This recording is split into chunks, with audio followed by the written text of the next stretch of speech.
వరుసగా 2 సార్లు duck out. Ground మొత్తం సైలెంట్ అయిపోయింది. సోషల్ మీడియాలో హేటర్స్ కి పండగ. విరాట్ కోహ్లీ పని అయిపోయిందని, ఇక వెంటనే రిటైర్మెంట్ ఇచ్చేయాల్సిందే అని దారుణంగా నవ్వారు. కానీ వాళ్ళు ఒక పెద్ద తప్పు చేశారు.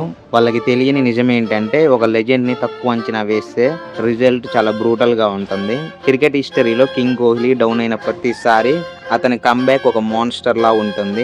IPL 2026లో కూడా వరుసగా గోల్డెన్ డకౌట్స్ అయినప్పుడు అందరూ మళ్ళీ సేమ్ కామెంట్స్ చేశారు. కానీ కోహ్లీ తన ఆన్సర్ మాటలతో చెప్పలేదు, బ్యాట్ తో చెప్పాడు. గతంలో బ్యాక్ టు బ్యాక్ డకౌట్స్ అయినప్పుడు ఎలాగైతే బ్యాక్ టు బ్యాక్ సెంచరీస్ తో ఊచకోత కోసాడో ఇప్పుడు కూడా ఎగ్జాక్ట్ గా అదే జరిగింది. ఒక మైండ్ బ్లోయింగ్ సెంచరీతో మాస్ కంబ్యాక్ ఇచ్చాడు కింగ్ కోహ్లీ. హేటర్స్ కళ్ళు తేలేశారు. తనని తక్కువ అంచనా వేసిన వాళ్ళకి దుకాన్ బంద్ చేశాడు. ఇది జస్ట్ గేమ్ కాదు, ఇది ఒక రివెంజ్. నిజంగా ఈ ఎపిక్ సెంచరీకి మీరు 10 కి ఎంత రేటింగ్ ఇస్తారో కమెంట్ చేయండి. అండ్ మీరు నిజంగా RCB ఫ్యాన్ అయ్యి ఉండి, విరాట్ కోహ్లీ ఫ్యాన్ అయ్యి ఉంటే కమెంట్ సెక్షన్ లో RCB అని పక్కనే ఒక రెడ్ హార్ట్ ని కమెంట్ చేయండి.